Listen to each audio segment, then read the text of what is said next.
Fraîchement élu par acclamation par ses pairs le samedi 21 septembre dernier, journaliste émérite et chef de service sport et culture dans un quotidien ivoirien, nouveau président de l'Association des journalistes sportifs de Côte d'Ivoire, AJSCI, il promet de sortir la fêtière du sommeil dans lequel il était plongé depuis belle lurette. Quelle stratégie pour une AJSCI nouvelle et solide? Nous recevons pour vous sur ce plateau du Club Africa, Alphonse Camara, nouveau patron des journalistes sportifs ivoiriens et président de cette association. À ses côtés, Laurent Adjié, lui journaliste sportif et membre de cette association pour débriefer sur la thématique durant 40 minutes. Merci à vous, messieurs, de répondre à notre invitation. Voilà, avant d'aborder la série des échanges, nous allons suivre ensemble un reportage que nous avons réalisé pour la circonstance. L'Association des journalistes sportifs de Côte d'Ivoire, AJSCI, renaît de ses cendres. Elle a procédé au renouvellement de ses instances lors d'une assemblée générale. Les membres de cette fêtière des journalistes sportifs ont porté leur choix sur Alphonse Camara, une assemblée générale placée sous le signe de la Renaissance.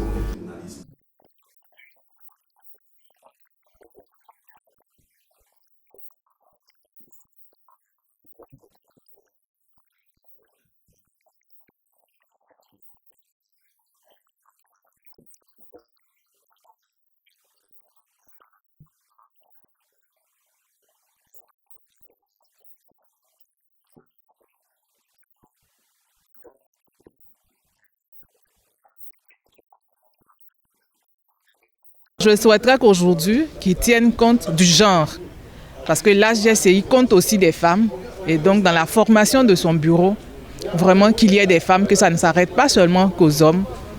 Et le travail est très important, que l'AJSCI reprenne la place qui est la sienne. Dirigé depuis 3 mois par un comité ad hoc, le nouveau président élu par acclamation s'engage à améliorer les conditions de vie des différents membres de l'association. C'est un nouveau départ avec, je crois, de nouveaux membres qui vont se joindre à nous pour que nous puissions relever certains défis. Ces défis-là, c'est quoi? C'est d'abord au niveau de la formation des journalistes. Nous sommes journalistes, mais de temps en temps, on a besoin de faire des recyclages, on a besoin de repartir vers nos formateurs pour reprendre les choses comme il se doit. La formation aussi, c'est quoi? C'est aujourd'hui, nous sommes dans un environnement du digital, du numérique, et on a besoin de s'adapter à ces nouveaux médias-là. Donc, des formations à ce niveau-là viendront pour renforcer les acquis des journalistes. Les journalistes sportifs, notre matière, c'est le sport. Le sport, c'est plusieurs sports, plusieurs disciplines sportives. Et il faut penser à la spécialisation. Élu pour un mandat de 3 ans, Alphonse Camara a 2 semaines pour présenter son bureau. Alors, Président, nous venons de suivre cet élément. C'était lors de votre élection. Comment vous avez accueilli cette élection qui vous a conduit à la tête de cette fêtière, l'AJSCI, l'Association des journalistes sportifs de Côte d'Ivoire? Bien, lorsqu'on reçoit la confiance de ses pairs, de ses confrères, on est heureux. Voilà, moi je suis heureux de pouvoir diriger cette association. Nous avons milité depuis longtemps pour que cette association nous porte à un certain niveau. Et aujourd'hui, je suis à la tête de cette association. Je pense qu'il m'appartient de faire en sorte que l'idéal que nous nous sommes fixés en mettant sur pied cette association, que cet idéal-là puisse voir le jour. Une élection par acclamation, Président, est-ce qu'il y a un commentaire? Commentaire sur cette élection au cours de laquelle j'ai été élu par acclamation. Il faut dire que c'est dans l'ordre normal des choses parce que c'est prévu dans nos textes. Nos textes disent que lorsqu'il y a un candidat unique, le président peut être élu par acclamation. Et donc, c'est ce qui a été fait par les membres de l'AJSCI. Laurent Adjié, je reviens vers vous. Vous, journaliste sportif, membre de cette association, comment trouvez-vous une élection? Est-ce que Est-ce qu'il y a un commentaire particulier? Merci bien pour cette invitation. Une élection par acclamation, ça veut dire qu'il y a eu une union sacrée autour du nouveau président. Parce que par le passé, il y avait des candidats, il y avait beaucoup de déchirures. Aujourd'hui, on n'a plus le temps d'observer, on n'a plus le temps de se concerter pour dire que cette association, c'est une famille. Donc, quand c'est une famille, il fallait désigner quelqu'un qui était capable de conduire cette association. Et c'est dans ce ordre-là que Alphonse Kamara s'est déclaré. Nous tous, on l'a accompagné dans cette mission. Et aujourd'hui, on l'a applaudi, on l'a acclamé. Ça veut dire qu'il y a une entente au sein de cette association. Et je pense que quand un candidat a été acclamé de cette façon, en tout cas son mandat est placé sous de bons auspices. Et j'espère bien que ça va se passer de cette façon. Vous pensez que dans la salle, il n'y a pas eu de contestation? Non, il n'y a pas. Bon, les contestations, c'était auparavant. Il y avait beaucoup de palabres et beaucoup de petits palabres. Mais au finish, on a décidé de s'entendre sur l'essentiel. L'essentiel, c'était l'AG qui le portait à acclamation. Et puis, il a été élu par acclamation. Donc, on pense que toutes les palabres sont finies. Il ne peut pas avoir une AG en vue sans palabres. Mais on s'est compris, on a sauvé l'essentiel, qui était de prendre un candidat et de l'accompagner pour qu'il puisse être notre président. C'est ce que nous avons fait le 21 septembre dernier. Voilà. Alphonse Kamara, depuis quelques mois, vous dirigez cette association, vous êtes à la tête de ce mouvement. Quels sont vos projets à long et à court terme durant les 3 ans de mandat que vous aurez à faire? Nous avons beaucoup de choses à faire parce que l'association est restée pendant un moment sans activité. Donc aujourd'hui, en prenant les rênes de cette association, d'abord il faut savoir que je suis président de cette association, pas parce que je veux être président, mais c'est parce que je veux apporter quelque chose. Et ce quelque chose, c'est quoi? C'est contenu dans un programme qui tient compte de nos préoccupations. Nos préoccupations, c'est au niveau de la formation. Le journaliste a besoin d'être formé. C'est vrai que ça fait longtemps que nous sommes dans le métier, mais il y a des jeunes qui sont autour de nous, qui sont avec nous, qui sont venus en cours de chemin. Et ces jeunes-là ont besoin d'être instruits sur les techniques du métier. Nous sommes là depuis un moment. Nous avons aussi besoin, en tant qu'anciens, de se recycler. Donc ça, c'est sur le plan professionnel que cela va se faire. Mais à côté de cela, il y aura la formation par rapport à notre matière. Notre matière, c'est le sport. Le sport, c'est plusieurs disciplines. Vous avez le basket, le football, le handball, et puis, bon, j'en passe.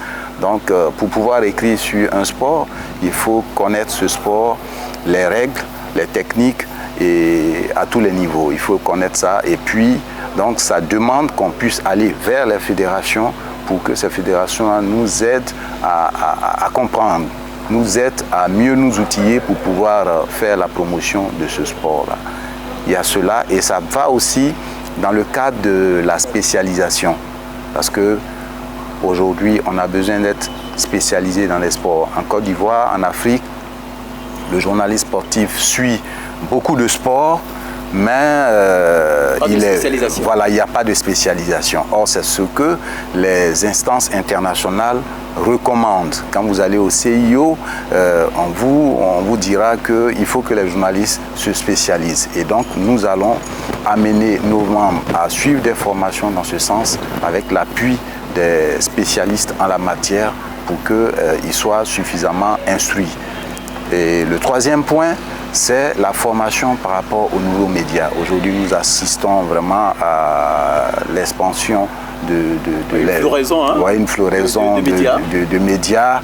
Et donc, il faut que nous soyons suffisamment dotés de ce qu'il faut pour, par exemple, écrire pour ceux qui évoluent au niveau de la presse en ligne. Il y a l'écriture web qu'il faut maîtriser. D'accord. Laurent Adjié, vous qui êtes militant de cette association depuis très longtemps, est-ce que l'ancienne équipe avait songé à cette spécialisation concernant bien sûr les membres? Je parlais des journalistes. Vraiment pas vraiment, parce qu'en Côte d'Ivoire, il n'y a pas de spécialisation. Les journalistes font tout. Pourtant, il faut qu'il y ait un spécialiste de handball, un spécialiste de football, un spécialiste de basket, de cyclisme. Mais en Côte d'Ivoire, tous les journalistes font toutes les disciplines. Et généralement, quand tu lis les comptes rendus, on sent vraiment que les gens ne sont pas spécialistes de la chose. À quoi cela est dû? Bon, je ne sais pas, peut-être que c'est le moyen. Vous savez, quand on est dans un pays qui n'est pas tellement développé, tout passe. Parce que le journaliste en France, quand un journaliste il est spécialisé en football, il fait uniquement le football. Ouais. Quand il est basket, il fait uniquement le basket. Et quand tu lis le journal de basket, quand tu le lis, tu sens que vraiment il connaît la chose. Bon, c'est vrai qu'en Côte d'Ivoire, il y a quelques journalistes quand même qui sont spécialistes de handball. Et quand moi je les lis, franchement, je sens qu'ils connaissent la matière. Parce qu'ils emploient les mots qu'il faut, ils emploient les termes qu'il faut. Vraiment, ils connaissent. Mais ils ne sont pas nombreux. Parce que la plupart des journalistes, c'est football. Enfin, ils font tout parce qu'ils n'ont pas été formés de cette façon. Est-ce que je pense qu'on peut y revenir? Ça sera très difficile. Oui, parce qu'il y a des thèmes appropriés à chaque discipline. Chaque discipline. Mais il faut qu'ils soient formés. On ne peut pas les spécialiser comme ça. Il faut une formation en handball, formation à la boxe, au cyclisme. Oui. Mais qui va nous former? C'est ça. La question. Il faut qu'on cherche le canevas par lequel il faut aller pour avoir une formation. Bon, moi, depuis que je suis là, ça fait au moins 3 ans, je n'ai jamais eu une formation. Bon, la dernière formation que j'ai reçue, c'est en football. Là, c'est au niveau de la FIF. Quand les journalistes français sont venus nous instruire à Bingerville, oui. Bon, voilà, c'est le genre de formation qu'on cherche. Mais le président d'une association, est-ce qu'il a suffisamment de moyens pour créer cette formation? Parce que c'est là, il peut avoir la volonté de le faire, mais est-ce qu'il a les moyens? Bon, quand le président Alphonse Camara, il est dans le staff de CEO, je pense que ça serait un gros avantage. D'accord. Peut-être que je pense même que c'est grâce à ça qu'il a voulu être président. Donc on l'attend au coin du bois, mais je pense quand même que avec les relations qu'il a dans ce secteur, je pense que ses membres pourraient être formés. Je pense bien. Président, tout de suite, on vous pointe du doigt. Est-ce que vous pensez que là, Laurent a posé une question, est-ce que ses confrères journalistes sportifs pourront revenir à la spécialisation?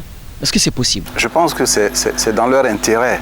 C'est dans leur intérêt parce que nous travaillons dans des journaux. Le journal, c'est un produit qu'on propose aux lecteurs. Alors, si tu dois faire un compte-rendu sur une compétition d'athlétisme en te limitant seulement à dire que tel est arrivé premier aux 100 mètres et puis sans même donner le temps, je pense que lorsqu'un spécialiste d'athlétisme prendra ce journal-là, il n'ira pas jusqu'à la fin. Donc, c'est dans l'intérêt des journalistes de pouvoir s'approprier ce que nous allons leur proposer. Je pense qu'en la matière, en Côte d'Ivoire, il y a des personnes, des experts qui peuvent nous former. Nous allons, nous, à notre niveau, à la JSCI, organiser des ateliers de formation au cours desquels on fera appel à ces experts-là pour venir nous dire, par exemple, dans le cas de l'athlétisme que je maîtrise mieux, comment rédiger un compte-rendu sur, par exemple, une compétition, un 100 mètres. Voilà. Mais Président, concrètement, comment cela va se faire, ce dispatching des spécialisations? C'est-à-dire que, comment vous allez procéder pour pouvoir demander à ces collègues-là, écoutez, toi tu es dans telle spécialité, ou vous allez leur demander volontairement de se désigner? Non, on ne va pas imposer quelque chose à quelqu'un. La JSCI, je donne un exemple. La JSCI décide d'organiser un atelier de formation pour des journalistes sur le basketball. Oui. Si tu es intéressé, tu viens. Si tu aimes le basketball, tu viens. D'accord. Tu viens et ce jour-là, il y aura un spécialiste là pour te dire qu'au basketball, par exemple, lorsque tu prends la feuille de match, voici comment il faut lire la feuille du match. Avec la feuille du match, comment rédiger ton article. Il va t'apprendre comment lire un match de basketball. ils vont te donner des informations sur, par exemple, l'arbitrage et ainsi de suite. Voilà, nous n'allons pas imposer aux gens de se former. Mais je pense que c'est dans l'intérêt du journaliste lui-même de pouvoir se spécialiser parce que nous sommes tous sur le football, nous écrivons tous sur le football, mais parmi nous, il y a certains qui aiment par exemple le basket, l'athlétisme, le handball. Tout à l'heure, Laurent parlait du handball. Certains des journalistes sur la place qui t'écrivent, qui rendent bien leur compte rendu, les analyses au handball, mais c'est parce que ces personnes-là d'abord aiment ce sport-là et ont décidé vraiment de servir, de contribuer à la promotion, de faire la promotion de ces sports-là. Laurent, est-ce que vous pensez que vous, si par exemple vous êtes bien à l'aise au basketball, est-ce que vous pensez que si demain la GSI a lancé une formation pour les journalistes, les journalistes de sport, football par exemple, est-ce que vous serez tenté d'y être? Non, je ne dois même pas être tenté, je dois y être, parce que c'est pour ma propre formation. Malheureusement, en Côte d'Ivoire, les journalistes n'aiment pas se former. Non, en fait, je veux dire, vous avez choisi comme spécialité le handball. Oui. Mais est-ce que s'il y a une formation pour ceux qui font le football, vous serez tenté d'y être? Oh, mais il faut y être, parce qu'avoir plusieurs formations, ça ne sera pas une mauvaise chose. Mais un journaliste sportif, chaque matin, quand tu te réveilles, il faut être capable de prendre tous les journaux où on fait du sport pour lire. Parce qu'il faut lire les autres. Oui. Non, il faut lire les autres. Moi, vraiment, je m'excuse, mais je ne suis pas le meilleur. Il y a beaucoup qui sont meilleurs. Mais à mon petit niveau, moi, je lisais beaucoup les journaux français. Et aujourd'hui, si certains jeunes confrères m'approchent, me demandent quelque chose, c'est qu'ils savent qu'il y a un petit vécu. Parce qu'il faut lire les autres. Quand tu lis les autres, surtout les journaux français, quand tu les lis, c'est comme une formation. Oui. Quand Canal diffuse un match en Europe, que Abi Bey, et puis tu vois les consultants, les grands consultants, quand tu les vois, il faut suivre. Ça aussi, c'est une formation. Ouais. Moi, j'apprends partout. Il faut apprendre partout, même à la maison. Quand ton confrère écrit un journal, tu le dis, il écrit, tu prends le journal. Moi, tous les matins, je lis les journaux sport. Tous les matins, il m'achète le machin, il me donne, je lis tout. Mais je ne peux même pas sortir et puis, par rapport à ce que les autres écrivent, je retire les nouveaux papiers que moi... Et on parle de AGSI, on parle de l'UNEPSI, on parle de l'UNJCI. Qu'est-ce qui se passe à cette fêtière? Oui, il n'y a rien de grave qui se passe. Lorsqu'on évolue au sein d'une corporation, eh bien, on est obligé de s'organiser pour être plus fort. C'est pour ça que je pense que il y a la fêtière UNJCI et parmi nous, il y a des journalistes culturels, des journalistes sportifs, il y a des chroniqueurs politiques, ainsi de suite. Ce qui explique pourquoi vous avez par exemple l'AGSCI au niveau du sport, l'UNEPSI au niveau du sport. Chez les culturels, vous avez l'UJOCSI. Et je dirais même que au niveau de la fêtière, c'est plutôt au niveau de la fêtière, en plus de l'UNJCI, vous avez l'UJOCSI. Et chez les culturels, vous avez l'UJOCSI. Voilà. Donc, tout ça, je pense que c'est au nom de la liberté d'association que les choses sont ainsi, afin de permettre aux journalistes de parler d'une même voix, de mieux poser leurs problèmes, et voilà. Voilà, chers téléspectateurs, vous suivez le Club Africa sur Stade d'Afrique, la télévision des sports d'Afrique. Avec nous sur ce plateau, Alphonse Camara, nouveau président de l'Association des journalistes sportifs de Côte d'Ivoire. Et à ses côtés, Laurent Dié, qui lui aussi est membre de cette association. Nous allons revenir sur ce plateau pour la suite de cette émission, juste après cette page publicitaire.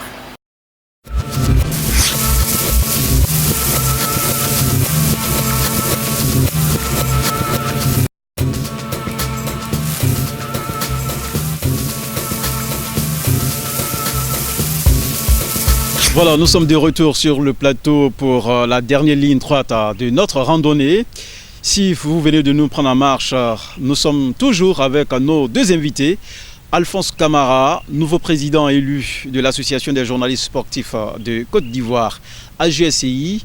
et Laurent Adjié, qui lui est membre de la dite association. Président, avant votre élection, l'association était tenue par un comité ad hoc. Et pouvez-vous nous en parler davantage? Comment l'association a-t-elle été gérée? Combien de temps? Président, comment vit cette association? Bien, avant mon élection, il faut dire que l'association était dirigée par Elisabeth Goli, qui, à la fin de son mandat, il fallait renouveler les instances. Nous sommes restés longtemps sans activité.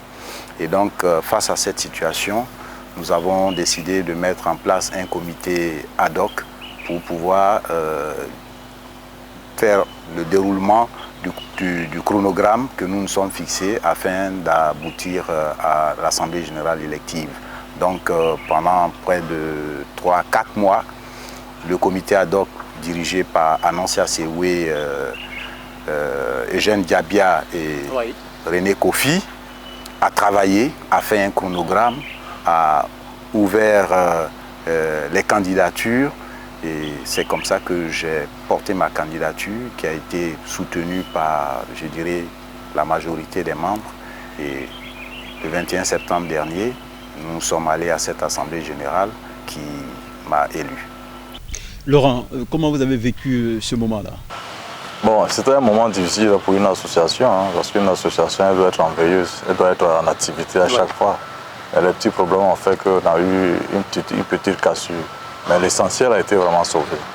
Parce que 3 mois sans activité, bon, on s'est compris, on a réfléchi, pensé les plaies. Donc on s'est dit que désormais, il était temps qu'on renouvelle les instances d'association. C'est dans ce cadre-là, Alphonse s'est porté candidat. Personne d'autre n'a porté sa candidature, donc on s'est dit, bon, comme il est le seul, accompagnons-le dans cette mission. Et c'est pour cela que le 21 septembre, on l'a porté à la tête de notre association. Pendant tout ce temps, il n'y a pas eu de formation, puisqu'il n'y a pas eu de formation. J'étais un peu coincé. L'équipe sortante était un peu coincée, mais on tenait toujours les réunions. On tenait toujours les réunions pour évacuer les affaires courantes jusqu'à ce qu'on décide maintenant de passer à l'élection du nouveau président. Voilà. Président, c'est clair, en Côte d'Ivoire, le journaliste vit difficilement, voilà, et une précarité salariale qui alimente le milieu, surtout les quotidiens. Comment comptez-vous faire pour trouver un palliatif à cette situation des journalistes? Et comment comptez-vous faire aussi pour que les patrons de presse puissent appliquer la loi de 2014? Bien, sur ce point, je dirais que ce n'est pas la vocation de l'AGSCI de mener ce combat-là. Ce combat appartient à la fêtière et avec le nouveau président de l'UNJCI, Jean-Claude Koulibaly, qui vient d'être élu également, ce combat sera mené et d'ailleurs, c'est... Est-ce que vous, en tant que fêtière des journalistes sportifs, vous n'avez pas un apport, sinon une contribution? Non, l'association n'est pas un syndicat. Nous nous en tenons à ce que la fêtière, je veux dire, grande fêtière, l'UNJCI va faire. Et je pense qu'ils ont bien commencé parce que le président de l'UNJCI a décidé au cours de sa campagne à porter ce message-là, faire en sorte que la situation des journalistes change.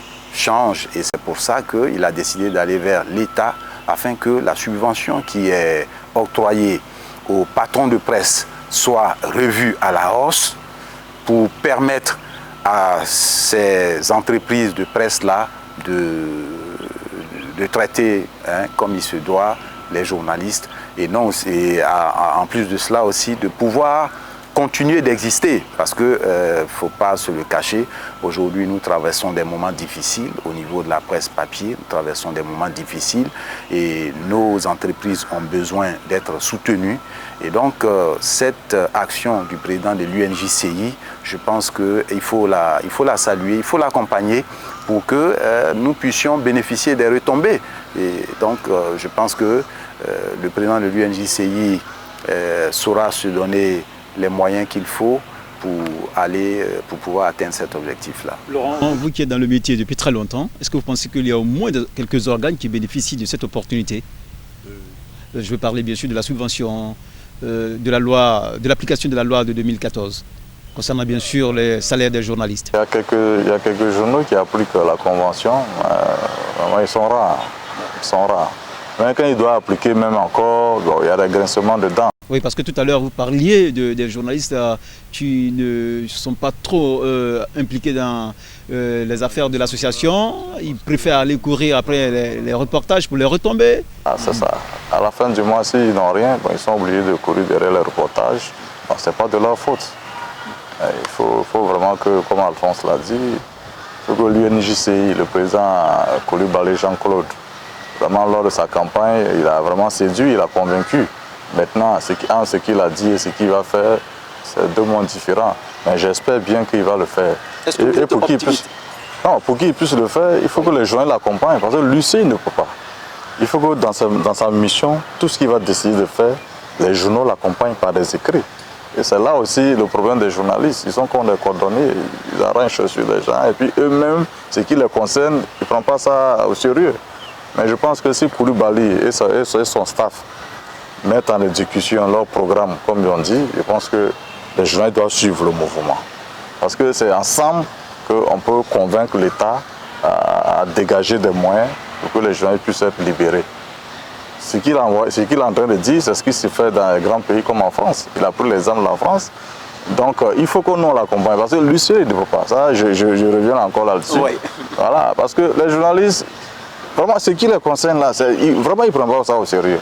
Et ça, c'est vraiment dommage. Oui, parce qu'ils n'ont pas un bon salaire peut-être. Non, ce n'est pas un bon salaire. Mais pour avoir un bon salaire, il faut que toi-même tu te battes pour avoir le bon salaire. Oui.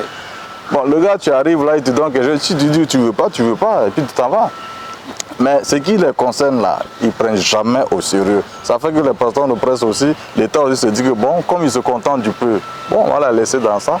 Maintenant, si Coulibaly vient et tape du poing sur la table, je pense que l'État va l'écouter, va le comprendre. En ce moment, tous les journaux doivent l'accompagner. Mais les candidats qui étaient ses adversaires, qui n'ont pas pu passer, eux aussi, ils doivent l'accompagner. Oui, dans le combat, il ne faudrait pas qu'ils se disent non, ce n'est pas notre affaire, nous on n'a pas été élus. Non, ce n'est pas une question d'élection, c'est une question de la corporation. Parce que même si on ne t'a pas élu, tu fais partie des journalistes. Donc les retombées de ce que lui va faire là, toi aussi, tu vas récolter les dividendes. Moi je pense que le combat, c'est pour tout le monde. Et ça, si on le fait, je pense qu'il va réussir sa mission. Maintenant, si on le laisse seul, bon, voilà. Président, le combat c'est pour tout le monde. C'est pour cette raison que je voulais savoir, j'ai posé la question de savoir si au niveau de la GSI, vous avez, quelle serait votre politique auprès de la grande fêtière, la fêtière mère, pour pouvoir l'accompagner dans la lutte, dans cette lutte qui vraiment traîne depuis très longtemps sur les journalistes. Non, Laurent vient de dire quelque chose qui est important. Il a dit qu'il faut l'accompagner. Il faut l'accompagner. Nous, ce que nous pouvons faire, c'est de relayer le message qu'il va lancer, sinon relayer ses actions auprès des autorités. Sensibiliser. Voilà, à travers nos écrits, sensibiliser, amener l'État à comprendre qu'aujourd'hui, c'est peut-être fort de dire que la presse écrite est sinistrée, mais la réalité est que ça ne va pas. Mais on ne peut pas vivre dans un pays sans presse. Voilà. Il faut que les entreprises-là continuent d'exister. Et pour exister, elles ont besoin d'être appuyées aujourd'hui, c'est-à-dire que la subvention que l'État octroie au GEPSI soit revue à la hausse. Et le président Coulibaly, Jean-Claude, a décidé de vraiment faire l'un des points importants de sa campagne. Il a séduit les journalistes, je dirais même qu'il a séduit les journalistes, les patrons de presse qui attendent de voir ce qu'il va faire. Alors nous allons l'accompagner à travers nos écrits. Voilà, sensibiliser les autorités pour qu'elles comprennent qu'on ne peut pas vivre dans un pays sans presse et que pour que la presse existe aujourd'hui, il faut l'appuyer par des subventions, augmenter la subvention que l'État octroie habituellement, il faut la revoir à la hausse pour que les journalistes, non seulement les entreprises de presse continuent d'exister, mais aussi que les journalistes soient bien payés régulièrement. C'est le souhait de tout le monde. Voilà. Voilà, Président, c'est vrai, le combat il est difficile, hein, il est dur, mais on espère qu'on y arrivera, que vous y arriverez en tant que responsable d'association pour en tout cas votre appui, comme l'avait dit, hein, à la fêtière mère. Hein.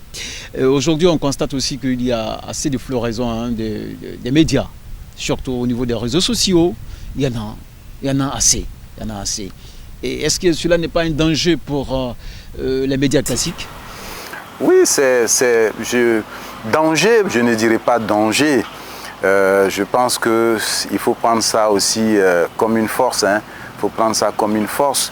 Nous sommes dans des organes de presse, c'est la presse écrite. Aujourd'hui, il y a la possibilité de muer vers le digital. Donc, ces organes de presse papier ont la possibilité de créer des sites web, d'améliorer le contenu, d'innover dans le contenu et puis pour pouvoir, je dirais, attaquer les autres sur leur terrain. C'est ça. Donc, ça peut paraître comme un danger, mais lorsqu'on s'organise bien, qu'on se dote des outils, qu'on acquiert la formation qu'il faut, eh bien, ça devient un atout non négligeable. En même temps, nous créons des sites web aussi, comme l'a dit le président, les presses à papier, hein, créent des sites web. Est-ce que ce n'est pas un danger pour ces mêmes presses à papier? Est-ce qu'il n'y aura pas une disparition annoncée à l'horizon de ces presses à papier? Bon, la presse à papier, moi je pense qu'elle est incontournable. Elle est vraiment incontournable. Sinon, depuis là, elle aurait disparu. Parce que c'est la première presse. Il appartient à ceux qui sont dans la presse papier d'innover. Parce que quand tu as des concurrents qui arrivent, que tu restes toujours dans ta léthargie, forcément les gens te dépassent. Donc c'est aux presses papier d'innover. Puisque c'est la mère des journaux. C'est ça qui a été reconnu d'abord. Mais ceux qui sont dedans, chaque fois, il faut qu'ils innovent. Mais avec l'évolution de la technologie aussi, est-ce que ouais, il peut avoir évolution de la technologie, mais je dis qu'elle est incontournable parce que c'est elle qui est la centrale. Maintenant, il appartient aux gens qui les animent d'innover. Parce que si vous n'innovez pas, vous voulez toujours rester dans vos coquilles, les gens vont vous dépasser. Ah ouais. Donc à partir de là, je vous rejoins pour dire qu'il aura danger que si les gens restent assis à ne rien changer. Voilà. Voilà. Oui, Président, allez-y. Oui, je voulais renchérir par rapport à ce que Laurent vient de dire. Oui. Quand il dit innover au niveau de la presse papier par rapport au site internet, c'est juste parce que lorsqu'on part sur un même événement, un accident de la circulation qui vient de se dérouler sur la route de Yopougon où il y a eu, je ne sais pas, des morts, mais avant que tu ne sortes ton article le lendemain, les journaux en ligne ont déjà donné l'information, même déjà avant même que tu te rendes sur les lieux. Oui. Et donc, quand tu dois sortir le lendemain, qu'est-ce que tu fais? Tu ne diras pas qu'il y a eu un accident et choses. Il faut aller au-delà.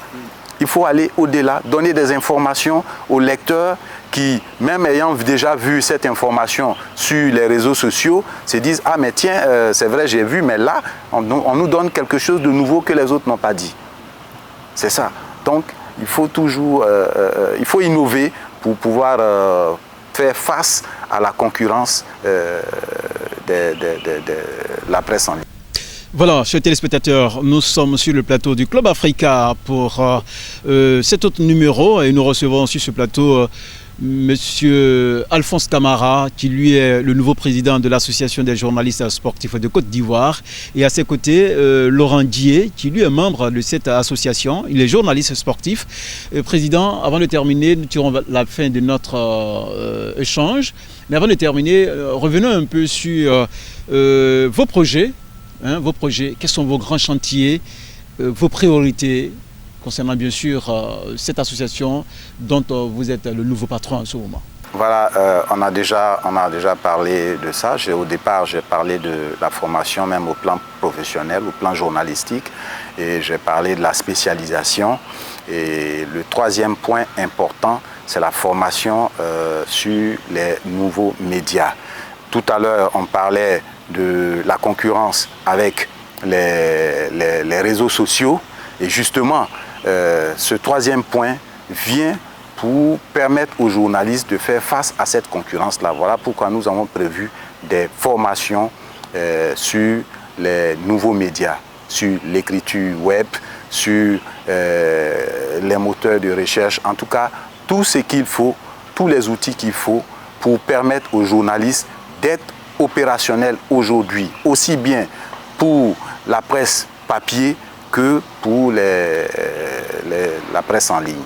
Donc nous avons déjà notre programme qui est prêt et le chronogramme va être déroulé dans quelques semaines. Nous allons commencer les premières activités. Je pense que c'est dans l'intérêt des journalistes vraiment, lorsque nous allons lancer ces programmes-là, de venir, d'y participer et de savoir que bon, on ne peut pas rester dans son coin en se disant que bon, moi je suis journaliste, j'ai eu mes diplômes, ça suffit, j'ai pas besoin de former. On apprend toujours sur le terrain, mais aussi il faut continuer à apprendre par rapport aux innovations technologiques. Laurent, nous tirons vers la fin de notre entretien. Est-ce que vous avez un message aux journalistes, à confrères et aussi aux autorités ivoiriennes? Je voudrais lancer à mes confrères, comme on a dit, il y a les réseaux sociaux. Mais si les journaux papier, un journaliste de journal papier va à un reportage, à un match à Sec Africa, et puis le lendemain, dans son commentaire, dans son compte rendu, la telle est minime, le joueur africain a marqué, l'autre a égalisé, corner, c'est sûr que ce journal va fermer. C'est juste que d'angle. Le choix de langue. Le choix de langue. Parce que tout le monde a vu le match, tout le monde a écouté. Oui. Le résultat, tout le monde connaît. Donc qu'est-ce que tu as écrit? Puis le gars, il va avoir le courage de lire encore. Tu prends seulement 3 phrases de ce match. Ils ont marqué, il a été battu. Et puis, un autre angle que le gars du réseau social, il ne peut pas avoir. Oui. Parce que toi, tu es journaliste. Le réseau social n'est pas journaliste. Il faut qu'il y ait une différence entre toi et l'Ivoirien lambda qui est dans les réseaux sociaux.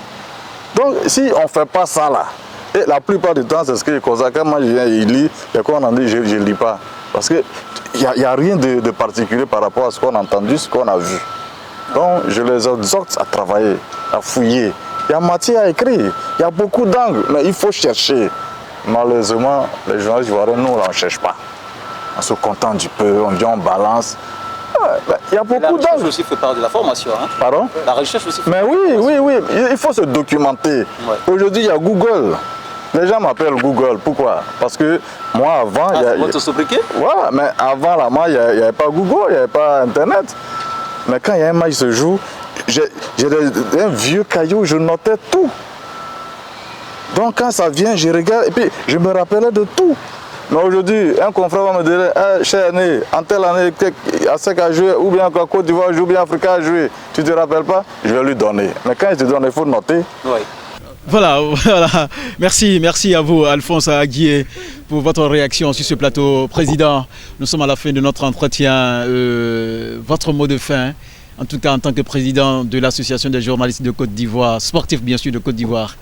Bien, je remercie Stade Afrique pour l'opportunité que vous nous offrez, que vous offrez à l'AGSCI, hein, de s'exprimer, de présenter son programme, de sensibiliser ses membres et les confrères journalistes. Vraiment, je vous en suis reconnaissant. Je pense que vous allez nous donner d'autres opportunités pour échanger. Parce qu'il faut de temps en temps que nous puissions... il faut communiquer. Hein. Voilà, communiquer. Il faut de temps en temps que nous puissions être sur ces genres de plateaux pour expliquer ce que nous faisons, ce que nous voulons faire, où est-ce que nous voulons aller, pour des fois aussi interpeller les confrères sur certaines réalités. Laurent a parlé de la recherche, Florent a parlé de certaines choses, certains comportements des journalistes. Je pense qu'il faut que nous prenions les choses au sérieux et qu'on ne soit pas le cordonnier mal chaussé. Voilà, merci à vous, Président, d'avoir accepté notre invitation sur ce plateau. Laurent Adjié, merci à vous. Je rappelle que vous êtes membre de l'AGSI, l'Association des journalistes sportifs de Côte d'Ivoire. Quelle stratégie pour une AGSI nouvelle et solide? C'est le thème qui nous a réunis sur ce plateau du Club Africa. C'est sur Stade Afrique Bouquet, canal 123. Nous étions dans l'enceinte de l'Institut national de la jeunesse et des sports, l'INJS. C'est à Marcory, dans le district d'Abidjan. C'est ainsi se ferment les portes de ce numéro du Club Africa. On se retrouvera pour un autre numéro. Sur ce, portez-vous bien et à plus vite.